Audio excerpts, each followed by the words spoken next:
Hello, I'm Rod Love. And I'm Karen Klassen. This is Type A from Calgary. You've tuned in to the final episode of our series on the Canadian economy. And we'll be tipping our hat to the entrepreneurs of this country.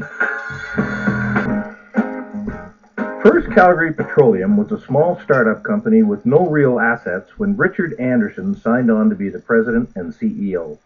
That was back in 1997. Richard Anderson bet the house, literally, that he could play in the big leagues of the energy industry. And he did it by adopting a risky strategy that eventually defined First Calgary as a maverick player. Richard Anderson is with me in the studio. Welcome.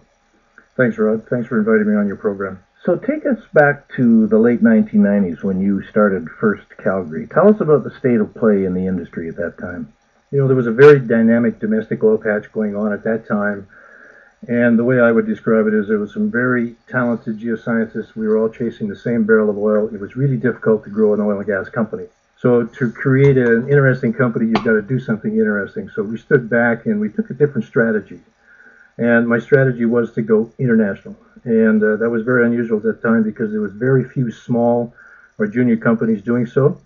International has been, and I think still is to some extent, a big company game. It's very capital intensive. It takes long lead times to negotiate oil and gas concessions.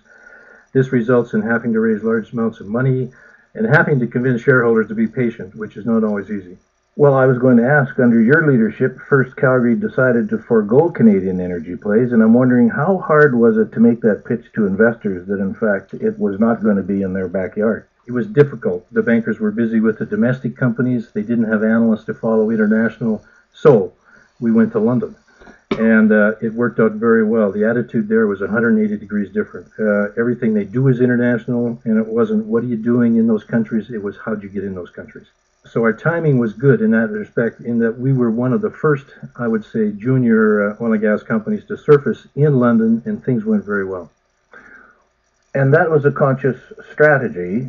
Just as I understand, you also decided to explore and drill on your own without a major partner, a risky move for a junior. Was that another conscious strategy when you started up the company? Having partners is a good thing, but it's a difficult thing because you end up spending half of your time negotiating with your partner, as well as then trying to do your technology and your science on your asset and dealing with the host country. So having a partner is twice as much work.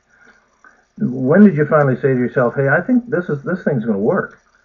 Well, you know, it took us 3 years to negotiate our concessions. International does have a long lead time.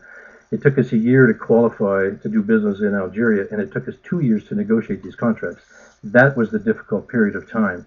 And you mortgaged your own home to start this company, as I understand. Oh, we did. This started in my den as a one-man operation, and it grew into a staff of 155 people. We grew, into an asset base that was worth several $billion. We discovered about 700 million barrels of oil equivalent in Algeria. We had great success as far as that goes. And it started as a one-man outfit, and I would sum it up as being a great company at the end. Now, you were eventually ousted in a proxy battle by an institutional investor. That was in 2008. I don't think you and I should have an in-house Calgary Petroleum Club discussion about it, but tell us, if you can, in a nutshell, what was that battle all about? Kind of what I would say to open that up is be awfully careful who you take money from. And one of my first investors that I inherited out of London was a Russian investor. And over the period of 8 years, I ended up with some Russian and Kazakh investors who ended up having 44% of the company. We didn't know the numbers at the time because the shares were held in very discreet, English-sounding names. I knew the Russians quite well. And I guess in summary, what I would say about these guys is they have a different agenda than we did. They have different rules on how business should operate than we do.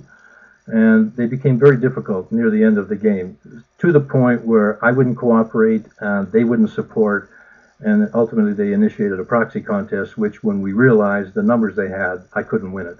But don't investors get to call the shots? Isn't that why they're investors? Well, that's their money. Absolutely, that's what happened was, and these guys did end up owning 44% of the company. And so, as I said, their strategy was a little different than the rest of our strategy. Now you've got another energy startup, Wilton Resources. What have you learned about risk that's going to help you this time around? We're going to do the same thing. We're doing international, and we've spent the last 2+ years scouring the world, I would say, looking for the right assets. We set our sights high this time, and we are in negotiations with 2 African countries regarding assets. My point, I guess I would emphasize here is, again, be careful where the money comes from when we go. This time, I'm going to be a lot more astute in watching exactly what investors do come in and making sure that I can, not control, but I can influence what the company does, and I can make sure that the board of directors and the investors are all thinking the same way.